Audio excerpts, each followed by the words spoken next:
He then gives the explanation of why we've been chosen. He says, "Huwa ijtabakum." The easy translation of "Huwa ijtabakum" is in fact, He's the one, He has selected you. He has chosen you. But the Arabic word here for choosing, or ijtiba, the word that's selected here by Allah is very special. If you say the word ikhtiyar, which is also a word for choice, then it comes from the word khair, meaning you prefer something or something is, you make a better choice. That's ikhtiyar. You can say istafa or istifa in the Arabic language, which comes from safwa, purity. When you make a choice, you don't have to explain to anybody else why you made that choice. For example, when you go shopping and you buy like a blue shirt, you don't owe somebody a scientific explanation, why did you pick the blue shirt, why didn't you get the white shirt? That's istifa, it's purely your choice. There's no rationale necessary. But when you say ijtiba, which is the word Allah chose here, when He described that He chose you and me to be Muslim, that word actually comes from jabu. Jabu in Arabic, in Old Arabic, actually the verb used to be used for tax collection. Back in the day, the people who made enough money owed taxes. Obviously, even now, you have to be above a certain level minimum income before you're qualified to be selected for tax collection. Ijtiba actually means to make a choice based on qualifications. So in other words, when you get hired for a job, or if you're fixing your car, or you're tightening a screw or something and you pick the right tool for that job, you just did ijtiba. Because if you pick any other tool, it doesn't do the job. When you make the right choice for the right job, that is called ijtiba. In other words, what I'm trying to tell you and what I'm trying to remind myself of is that when Allah honored you and me to be Muslim, the fact that you and I say La ilaha illallah, the fact that you and I have the gift of saying Muhammadur Rasulullah sallallahu alayhi wasallam is actually a very precise choice from Allah of you and me. There were plenty of other human beings available before Allah on this planet, and Allah chose precisely you and me to be Muslim for a task that He has.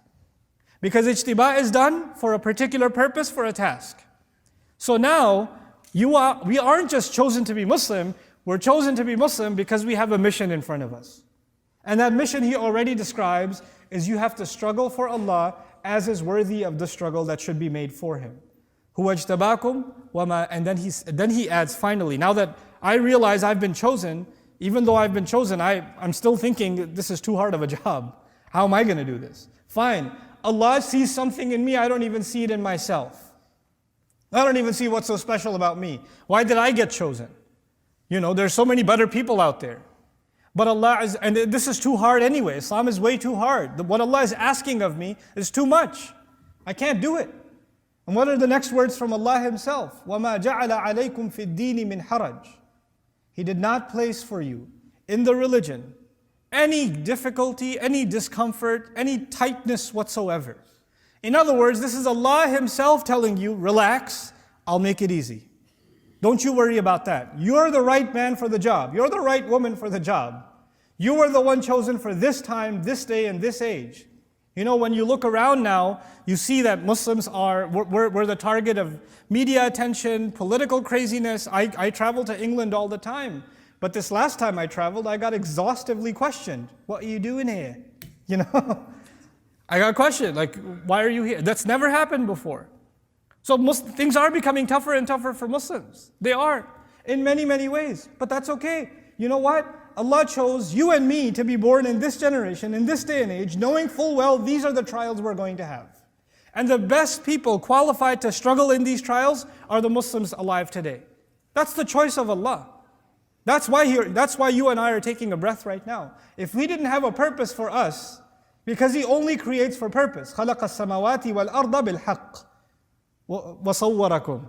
He created the skies and the earth with precise purpose and molded you. So He molded you and me and put us in this position because we have a purpose to serve. And then even though that's a challenging purpose, Allah Himself gives the orientation and says, I'm not going to make it any hard for you. It's not going to be difficult at all. I'll take you back to the analogy I gave you in the beginning. There's that job interview, and the guy gave you an impossible job description, and you're sitting there thinking, there's no way I'll get hired. And then he hires you. And your first thought is, I'm not qualified. And he says, relax, I know what I'm doing. I've been hiring for a long time. I see something in you. Even if you don't think you know, you'll learn pretty quickly. I know talent when I see it. So he's encouraging you and he's acknowledging you in a way that you didn't even think you saw in yourself.